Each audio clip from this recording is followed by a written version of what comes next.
All right, good morning, guys. So today we are working on, let's look at Wednesday. It says work on worksheet. Can you hear it?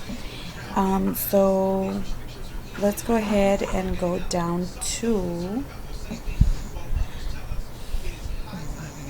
let me see.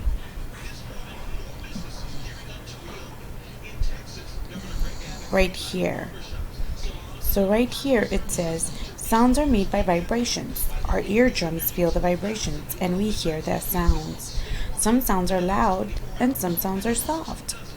So you're going to look at each picture and you're going to tell me if it makes a loud sound, you are going to circle it. If it makes a soft sound, you are going to cross it out. So right here you have some slippers, bunny slippers. So does that make a loud sound or a soft sound? I think it's a soft sound, so we can cross it out. What about this big speaker? It's really loud. So what would you do? You would circle it. And you're going to do the same thing for everyone, for each one. Once you're done, make sure you submit it, take a picture and submit it for a grade. Good luck.